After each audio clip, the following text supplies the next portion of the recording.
Hey everybody, welcome back. Today we're going to try out some new food storage items from Valley Food Storage.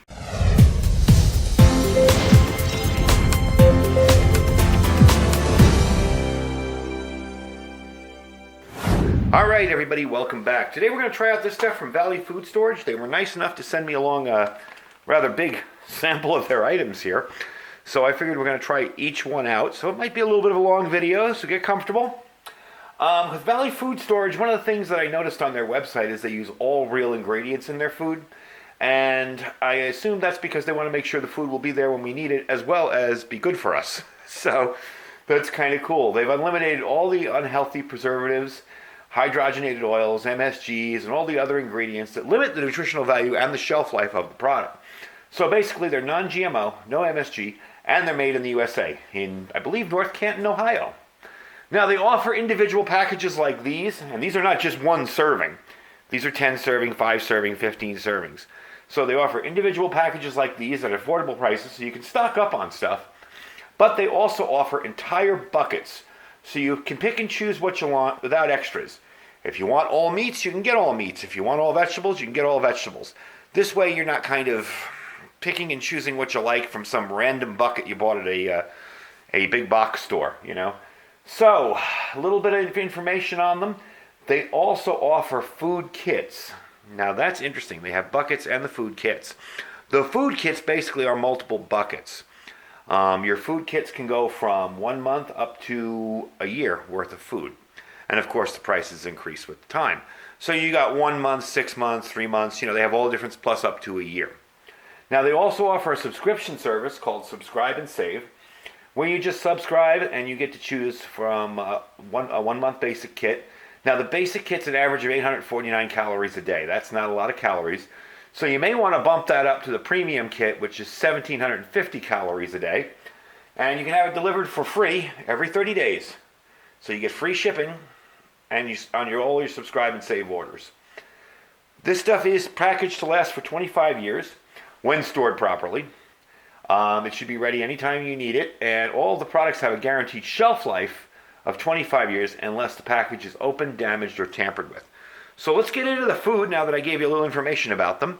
The first thing we're going to try is the freeze-dried blueberries. That's fairly simple to do. We're going to rehydrate them. I'll let them rehydrate, and I'll bring you back. All right, so this one calls for a quarter cup of the blueberries, I believe, to 1 cup of water. So I got 1 cup of water here. We're going to get the blueberries out here. These are nice, easy to open, and resealable packages. I will probably, after I've tested these out, seal these back up, so, with a vacuum sealer, to make sure that I get the longest shelf life out of them. A lot of times, I've done that with Thrive stuff too. A lot of times you can reseal the stuff. Let's see. Well, it's a little bit over a quarter cup, but you know what? We'll be all right. We'll survive. I'll take a few out.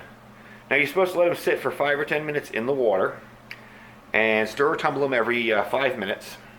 And what I'll do is I'm going to dump the water in, and I'll bring you back when they're all hydrated. All right, 5 minutes have gone by. I drained off a little bit of extra water off there, and this is what you got. They're nice and soft. Take a look. They look great. I'm going to try a couple myself. Oh yeah, those are really good. They taste just like regular blueberries.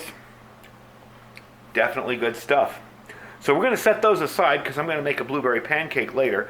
I'm going to have a regular pancake and I'm going to make my wife a blueberry one because she likes blueberries better than I do. But those are really, really good. So that's definitely a win. So let's move on to the next item, which is going to be Irish pub cheddar potato soup. Now, of course, there had to be a reason why I brought out my little rebuilt Coleman stove here. So we're going to turn on this heater over here, this burner. And for those of you that don't know, this is a stove I bought at a secondhand store in town here. It was beat up. It was filthy. The burners were all clogged. So I pretty much took it apart, stripped it down, repainted it, did my little sponge camo paint job on it, and for, I forget what it was, $4, $8, whatever, I have a perfectly good working 2-burner stove. So this recipe here calls for a cup of boiling water. We're going to put that on, and I'm going to give you a look at the Turn that up a little. Give you a look at the Irish potato soup. I'm going to open it up. Ooh, don't make a mess now. Okay, got it. It was along the top there. Okay. So, there you go. There's hunks of potato in there. Lots of cheddar. Now, the recipe for this, I should have read this ahead of time, right? 1/3 cup of cheddar potato soup mix. Boil for 2 minutes and reduce heat for 8 to 10 minutes. So I'm going to put, once that's boiling, I'm going to dump the soup mix in. We're going to get where's my 1/3 mark? So this one, I think. Yep. So we're going to put in 1/3 of a cup of this stuff. Once that's boiling, I'll bring you back and we'll show you how it thickens up and how it looks. There's one thing about these old Coleman stoves, they bring water to a boil quickly. So there you go. We're going to dump this in. Mix it up good. I'm actually going to use a whisk for that. Take it off the high heat. Make sure we get everything mixed in together. I wasn't really sure that that small amount of soup mix was going to be enough. Let me take that down a little bit. But it looks like that'll be just fine. So, we let this boil for 2 minutes, and then we reduce heat and let it cook for 8 to 10 minutes. So I'm going to let it boil, and I'll bring you back when it's fully finished after the 8 to 10 minutes of letting it, simmer, and we'll see how it tastes. All right, I kind of erred on the side of caution. It's been 10 minutes instead of 8 minutes, but let's see. Looks like it thickened up nicely. There you go. Oh, like losing it there. Okay. Look at that. Nice and thick. Let's take a taste of that. That is really good stuff. I'll give you another look.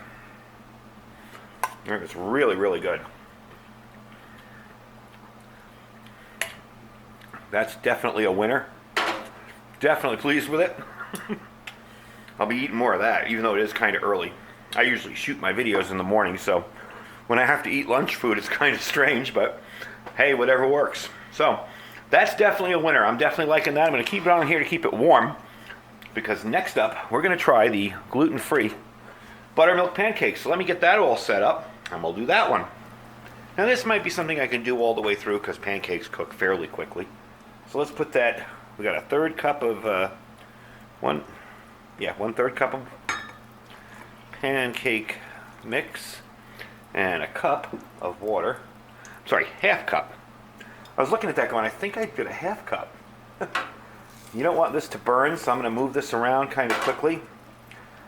You want to get a griddle to 350 degrees, they say. This is probably how you'd be doing it in an emergency or a bug-out situation or camp situation. So, once I finish mixing this stuff up, and keep an eye on that so it doesn't burn, keep it off the flame, I will bring you back and we'll take a look and see how these pancakes cook up. Alright, so I got it all mixed up. I made it a little thicker. I actually liked it a little bit thicker. I have 2 cups in here, so I doubled the recipe and I made it a little bit thicker. And again, there's no hard, fast rule for this. You cook it the way you like it. So I'm going to turn this up a tiny little bit. And we're going to put our first pancake in. Just pour in about how much you'd want.